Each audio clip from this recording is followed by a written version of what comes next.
So here he saw that I kept getting caught in this kid's lock.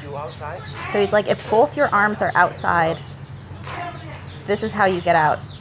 This is something that Pinu has showed me, and Pinu is also tall, the way Sangtiennoi to me is tall.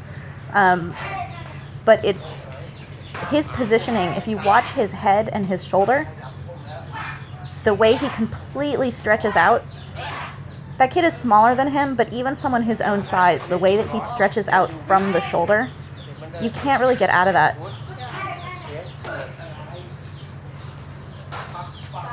So see how he uses both his hands to push on the kid's face?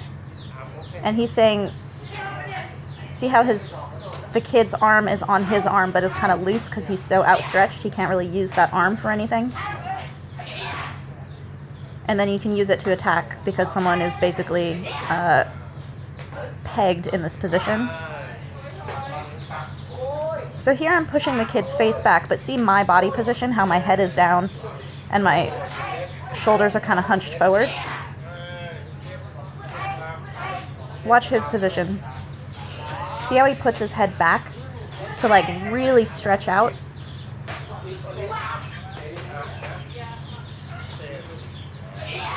So pretty. Look, he has his hand on his own face, and then he just stretches out and his head goes back, and his elbow is on the back of that kid's shoulder and is forcing it forward. It makes you incredibly weak in that position, so that kid doesn't have the strength to like muscle his way out of the position.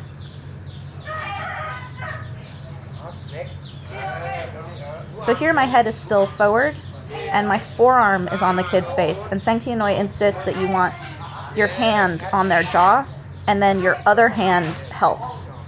So both your hands are pushing on the face. He says, look at your own hand.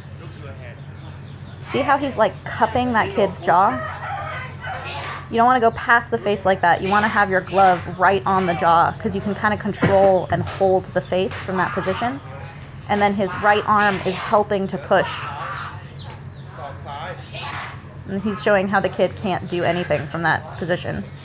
And then he pulls his head back farther to like increase the stretch.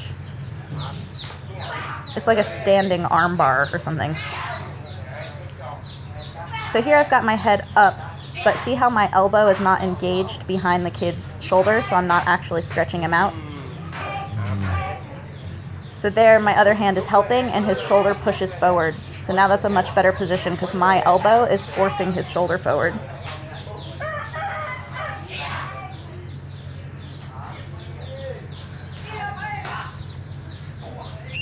And see how my fingers are kind of like past his face? You'd want that kind of more gripping the jaw from inside your glove. He's saying jaw, jaw, like put your hand on the jaw. When you grab someone's jaw like that, they can't work their way out. If you're holding with your forearm or if your hand is kind of flat and not cupping the jaw, he can move his face around, like smush his face around and get out of my grip.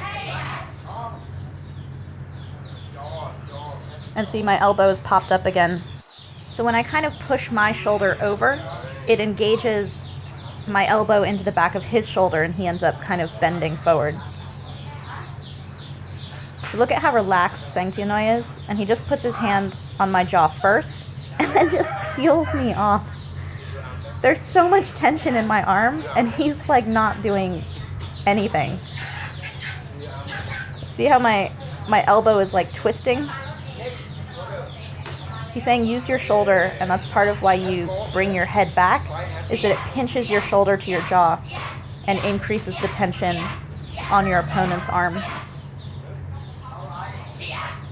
See that bend in my elbow? That's a continued problem, and his elbow is bent around my shoulder, so it's not creating the tension that will force his body into the position I'm working for.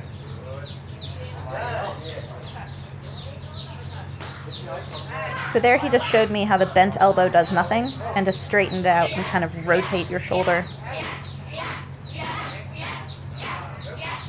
I'm short, so I have a hard time getting the angle on this, but if you start from the bent elbow and the hand on the jaw, you can stretch it out in one motion, whereas I'm kind of struggling with it because I don't make the connections right away.